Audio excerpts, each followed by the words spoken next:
नमस्कार।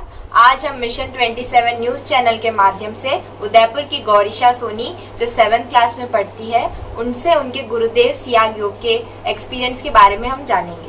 तो गौरीशा, अपने एक्सपीरियंस हमारे दर्शकों के साथ शेयर करें। कोरोना के वक्त में मैं मेरे मामा के घर से वापस आई थी, तो उन्हें फिर थोड़े टाइम बाद ही कोरोना हो गया था और सिम्टम्स आने लग गए थे, हाई फीवर वगैरह।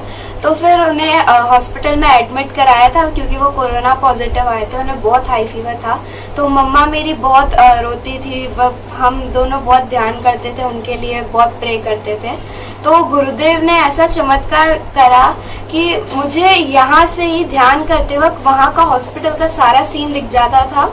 और एक बार ऐसा हुआ था कि मुझे ध्यान में दिखा था कि मेरे मामा डॉक्टर से बोल रहे हैं कि आप है ना ऑक्सीजन मशीन हटा दो, मेरे को सांस लेनी आ रही है। बहुत बड़ी बात थी, मुझे यहाँ से ही वो दिख रहा था। तो मम्मा ने फोन पे कॉल करके पूछा था कि आपने ऑक्सीजन की वो मशीन लगा रखी है क्या? तो मामा ने तो मना कर दिया कि मैंने नहीं लगा रखी, अभी हटाइए।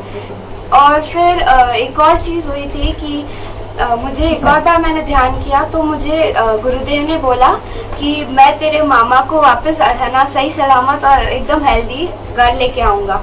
तो मुझे और है ना ध्यान में मामा और गुरुदेव हाथ पकड़ते हुए हॉस्पिटल से अच्छे से बाहर आते हुए भी दिखे थे। फिर मेरा दूसरा एक्सपीरियंस है मेरी मम्मी के साथ। हम मेरी नानी के घर थे, तो मम्मा बाजार जा रही थी। मम्मा एक रेड थैली लेके जा रही थी। उससे पहले मैंने ध्यान करा था, उनके जाने से पहले मुझे ध्यान में एक किन्नर दिखी थी। तो मम्मा ऐसे वो रेड थैली लेके जा रही थी और उस किन्नर ने ना मम्मा की रेड थैली लेके वो भाग गई थी। तो फिर मैंने ध्यान से उठते ही मम्मा से पूछा कि मम्मा आप कौन सी थैली ले जा रहे हो और आप कहाँ जा रहे हो? मम्मा ने कहा मैं रेड थैली ले जा रही हूँ। फिर मैंने मम्मी को सारी बात बताई तो मम्मी शॉक रह गई और उस रेड थैली में मम्मा के पैसे और सारे सामान थे। तो उस दिन भी गुरुदेव ने मुझे बचा लिया। जय गुरुदेव। मेरा नाम सरिता सोनी है।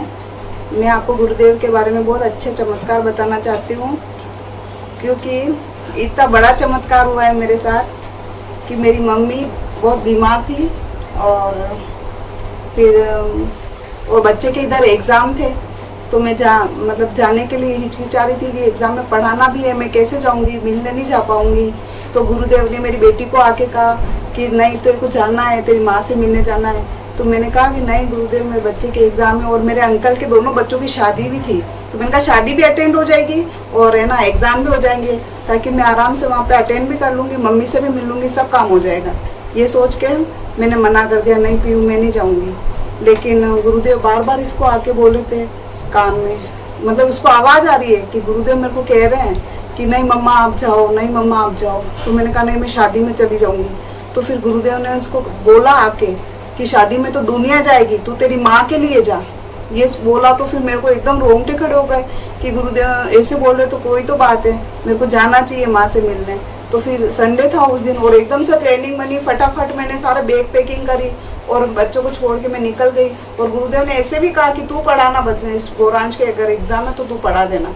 तो ये सोच के फिर मैं इसके भरोसे छोड़ के चली गई और मैं जाके वहाँ पे मिल ली मम्मी से आराम से और मिली और फिर वापस मिल के और आई। और एक दिन बीच में निकला और मम्मी मेरी शांत हो गई। तो मेरे को लगा कि गुरुदेव ने इतना बड़ा मेरे साथ चमत्कार किया। लास्ट बार मेरी मम्मी से मिला दिया मेरे को और वो इतना मेरे लिए बहुत ही आशीर्वाद था उनका कि मैं लास्ट बार मिल पाई मेरी माँ से। तो मेरे लिए गुरुदेव है तो मैं हूँ, मतलब इतनी बड़ा आशीर्वाद है। मैं तो गुरुदेव को इतना मानती हूँ, वो है इसलिए मैं हूँ। इसलिए मैं उनको बहुत धन्यवाद, कोटि कोटि नमन करना चाहती हूँ, धन्यवाद देना चाहती हूँ उनको। बोलिए। और कितनी बार ऐसा होता है कि मैं मम्मी की याद आती है तो रोने लग जाती हूँ, क्योंकि मेरे पिताजी भी नहीं है और माँ भी चली गई। तो ऐसा लगता है कोई नहीं है। तो मैं मेरी बेटी के सामने रोती हूँ तो अपने आप गुरुदेव इसकी आवाज़, मतलब बैठी होती है तो भी आवाज़ आती है इसको कि तेरी मम्मी को चुप करा, उसको ऐसे रोने मत दे, क्योंकि मैं उसका माता भी हूँ, मैं उसका पिता भी हूँ, मैं हमेशा ध्यान रखूंगा उसका। ये सोच के मेरे को रोने भी नहीं देते और वो फिर बेटी गले लगा देती है। मेरे को ऐसा फील होता है जैसे गुरुदेव मेरे को गले लगा रहे। इतनी अच्छी फीलिंग आती है मेरे को। तो मेरे को ऐसा फिर अपने आप रोना बंद हो जाता है और एक विश्वास होता है कि नहीं कोई है मेरे साथ। तो दुख थोड़ा कम हो जाता है, बकायदा खत्म ही हो जाता है। ऐसा लगता है गुरुदेव है तो फिर मेरे को कोई मेरे माता पिता है, ये सोच के मैं फिर भूल जाती हूँ उन बातों को, और उनका आशीर्वाद मेरे साथ रहता है। मेरे 1-2 बार ऐसा भी हुआ कि बहुत तेज पेट दर्द हुआ, तो मतलब सहन ही नहीं हुआ, तो गुरुदेव आके कहते हैं कि देख तेरे उस ड्रेसिंग में वो कोई दवाई के लिए वो आके अपने आप, उनको पता नहीं कैसे पता है, तो हींग गोली पड़ी है तो उस तेरी मम्मा को दे, और उनको पता नहीं कैसे पता है, और फिर मैं ले लेती हूँ और हींग गोली और ठीक भी हो जाता है। तो बहुत सारी ऐसी बातें हैं कि मैं छोटी छोटी बड़ी बड़ी मतलब बता नहीं। और एक बार मेरे क्या पेट के टाके दर्द, ज़्यादा चलने से टाके दर्द होते, तो मैंने कहा मेरे दर्द हो रहा है, तो गुरुदेव इसको पीयू को कहते हैं जो काम है ना वो तू कर ले और मम्मा को थोड़ी देर बिठा दे, तो ये और रेस्ट करा। तो ऐसे आके मेरी इतनी चिंता करते, मेरे को लगता है सही में वो मेरे माँ बाप हैं, उनका आशीर्वाद ऐसे ही बना रहे।